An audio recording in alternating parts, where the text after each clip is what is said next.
Hi, everybody, and welcome to Tea Time for Lent 2018, episode 4. We are right in the middle of our short series for the liturgical season, and last week I started a trio of Lenten themes on the 3 pillars of Lent as put forth by the Church: prayer, fasting, and almsgiving. So last week we covered prayer. This week we're going to talk about fasting. And I'm really enjoying this little Lenten time that we're spending together. I hope that it has proven fruitful for you as well. How is your Lent going?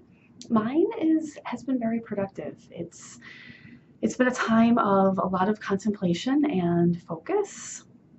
And I do think that the fasting part of this puzzle has been helping me quite a bit. So we're going to talk about that. I've been really exerting as much effort as I can with my Lenten resolutions, and we talked about that one week as well, with me giving up alcohol for Lent. And I've kept up with my Lenten devotionals. So far, so good. If I miss a day, with Henry, sometimes I'm not at home when he goes to bed as I'm at dance class or something, then we'll, make it up the next day. I've just been trying to adapt, things like that. So I've just been really trying to stay focused in our push to Easter, and it's hard for me to believe that Holy Week is not that far away. I was looking at the calendar because of my teaching schedule. With where spring break falls, it does not fall right at Easter at the university that I teach at. And so I was looking ahead to when we would be off for that week from teaching, and it's the week after next, and there's, I believe, 2 weeks after this one that we're ending right now, before Holy Week. So wow, I don't know how that happened. And our book club of The Thief has been a perfect tie-in. I don't know if you all have been noticing that as well, but wow. So it has been a very thought-provoking liturgical season for me. I hope that it has been for you as well. So, okay, let's talk about fasting. So I used the USCCB's website again as my research for this episode, and they had a link to a reflection on fasting. I'm not going to read the whole thing, but there is a list of 7 items here, short items. It says Christian tradition can name at least 7 reasons for fasting, and I thought that was a nice little jumping off point for us. So here they are. From the beginning, God commanded some fasting, and sin entered into the world because Adam and Eve broke the fast. 2. For the Christian, fasting is ultimately about fasting from sin. 3. Fasting reveals our dependence on God and not the resources of this world. 4.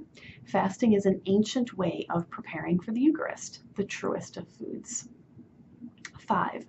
Fasting is preparation for baptism and all the sacraments for the reception of grace.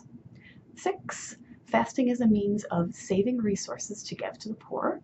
And finally, 7. Fasting is a means of self-discipline, chastity, and the restraining of the appetites. So my experience so far with fasting this Lent, obviously on Ash Wednesday, we're all called to abstain from meat and to fast. So to just eat 1 full meal and then 2 smaller periods of sustenance that don't quite equal that 1 full meal.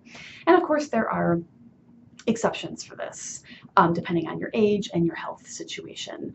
But none of those apply to me. So I was fasting on Ash Wednesday, and I plan to fast on Good Friday, but I've also been thinking about fasting in the context of some of these things that we just read. So fasting is about much more than food, I have come to realize.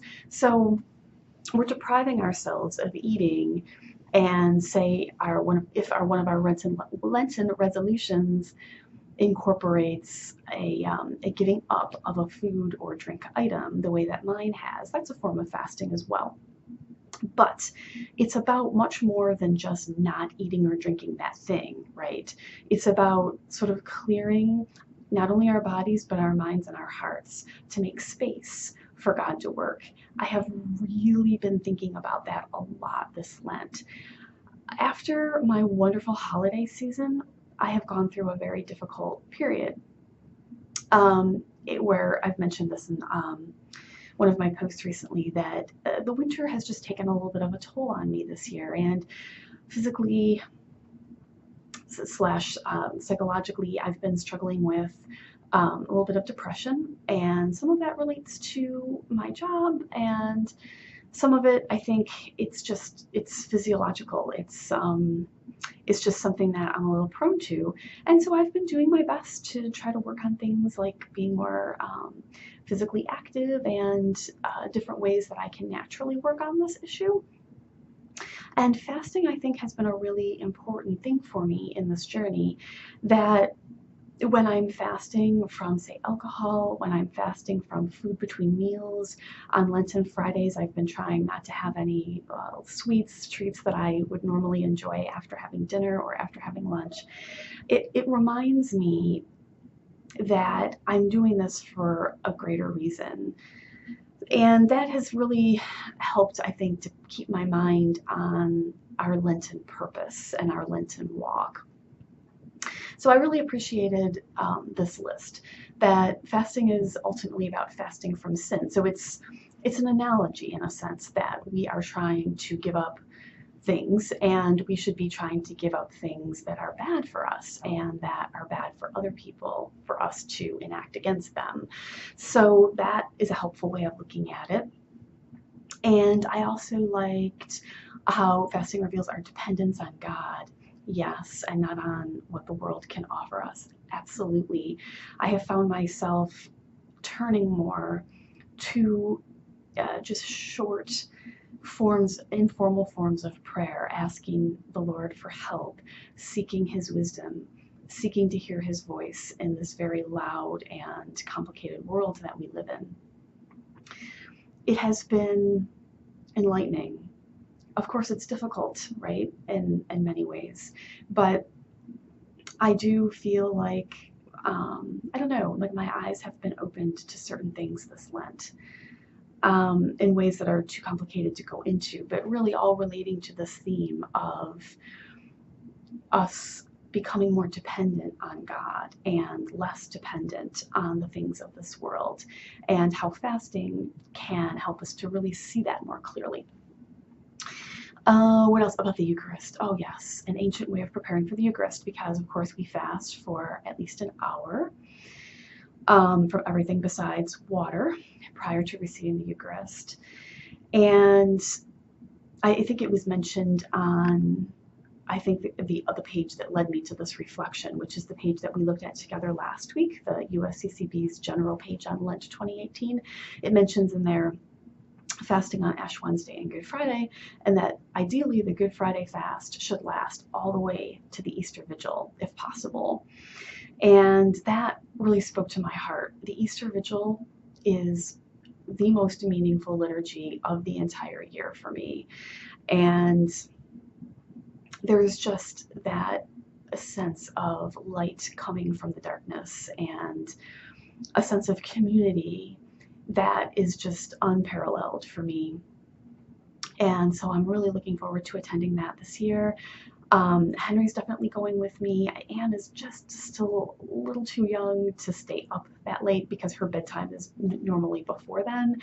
And so it's just, she would be tired and grumpy. And I think next year she'll be able to swing it. So I'm looking forward to that. But this year, Henry and I are definitely going.